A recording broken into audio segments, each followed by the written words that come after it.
Psychology अशी आहे, शिक्षक जेव्हा शाळेत शिकवत असतो तर शाळेत भ्रष्टाचार व्हायला नको, शाळेमध्ये काम चुकारपणा व्हायला नको. प्रत्येक डिपार्टमेंटमध्ये आपल्याला भ्रष्टाचार दिसतो की नाही? तलाठी गावामध्ये येतं बाबा महसूलचं, तुम्ही दिवसभर त्याच्याकडे बघा, 50-60 लोक त्याच्याकडे येतात, ते एखादं बी काम करत नाही बाबा. ते काय म्हणतं, सर्व्हर डाऊन आहे, पेनड्राईव्ह घरी राहिला, असं झालं तसं झालं, उद्या करतो म्हणून सांगतात ते. आणि त्याने एक माणूस ठेवलेला राहतो हाताखाली, बरोबर, कागद काढून द्यायला. उद्या करतो म्हणताना 8 दिवस त्याचा फोनच लागत नाही बाबा, बरोबर. 8 दिवस फोन लागत नाही म्हणल्यावर हे जातं परेशान हो. हे म्हणतं यार तलाठी साहेब म्हणले होते उद्या देतो, फोनच नाही लागत. मग ते मधलं काय म्हणतं, बाबा थोडस चिरी मिरी देऊन टाकतो कागद, भेटू नाही. ही पद्धत सिस्टमची चालू आहे. मी बारकाईनं पाहिलं, पण ते मधलं काय म्हणतं, भाऊ शेतकरी म्हणतो भाऊ 500 नाही 1000 घे, पण तेवढा 7-12 आणून दे मला, बँकेचं लोनचं काम आहे, क्रॉप लोनचं काम आहे, पण तेवढा पीक पेरा टाकून आण. ही पद्धत त्यांनी लावली. तुमच्या गावचं रस्त्याचं वांदा असेल, रस्त्याचं भांडणं असेल, तहसीलदाराकडे जर गेला असेल तर 17 वेळेस तहसीलदार तुमची तारीख घेतो बाबा, बरोबर. आणि काम कोणाचं करतं माहितीये, ज्याच्यासाठी आमदाराचा फोन येईल, खासदाराचा फोन येईल, किंवा एखाद्या राजकीय पुढाऱ्याचा फोन येईल, त्याच काम करतं बाबा ते. बरं त्याचा कोण निकाल लावून देतं, रस्त्याचा लावतं तर लावतं, ज्याच्याकडून निकाल लागत नाही त्याला काय सांगता माहितीये का तहसीलदार, तू कोर्टात जाय म्हणतात. काय म्हणतात, तू कोर्टात जाय. निकाल लावतं राजकीय पुढाऱ्या कोण, विरोधकाकडे ज्याचा निकाल लागला नाही त्याला कोर्टात पाठवतं. असं हे सिस्टम या ठिकाणी काम करतं. या सिस्टमच्या विरोधात कुठेतरी आवाज उचलावा, असं कोणीतरी समोर यावं, हे वारंवार लहानपणापासून मला वाटत होतं. पण जेव्हा माझ्यावर संकट आलं बाबा, मी पुण्यासारख्या ठिकाणी शिकत होतो. शिकता शिकता मी गरीब शेतकऱ्याचा पोरगा, 2-3 एकरवाला शेतकरी मा बाप होता. मी शिकत होतो, अचानक बापाची तब्येत खराब झाली, मला घरी यावं लागलं. निदान झालं की लिव्हर खराब झालं, लिव्हर ट्रान्सप्लांट मी केलं बाबा. मला वाटलं आपण UPSC MPSC चा अभ्यास करून राहिलो, आपल्या बापाला जर आपण वाचवू शकलो नाही तर जिल्ह्याला कसं वाचवणार. मग मी गावाकडे आलो, लिव्हर ट्रान्सप्लांटचं ऑपरेशन केलं. 45 लाख रुपये बाबा मला खर्च लागला.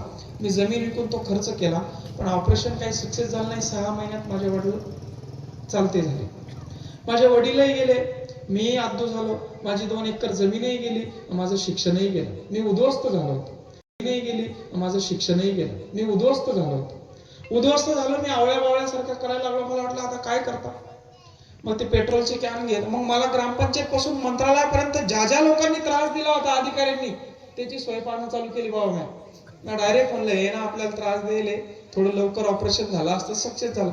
ग्रामपंचायत पासून धरलं बाबा मंत्रालयाला, पेट्रोलचे कॅन घे, औषधाचा डबा घे, फवारणीचा पंप घे, न्यायचा मागे लागलो. लोक म्हणे पागल झालं म्हणते, त्याच्या डोक्यावर काय झालं म्हणे, परिणाम झाला म्हणे, पागल झालं म्हणते.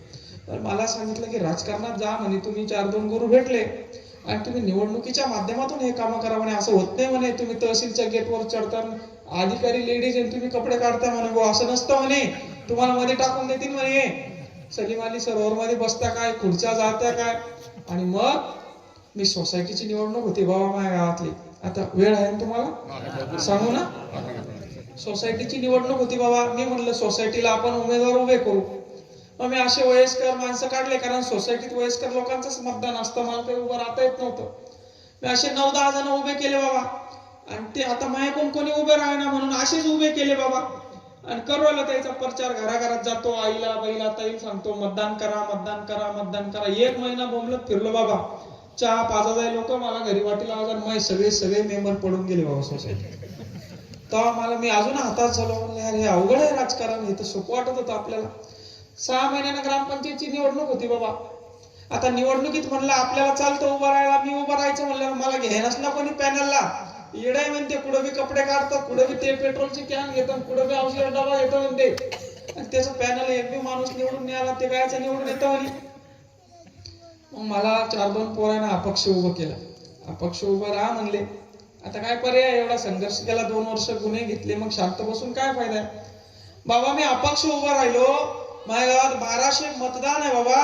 अपक्ष सरपंचाला बाबा 998 मतदान मारले बाबा.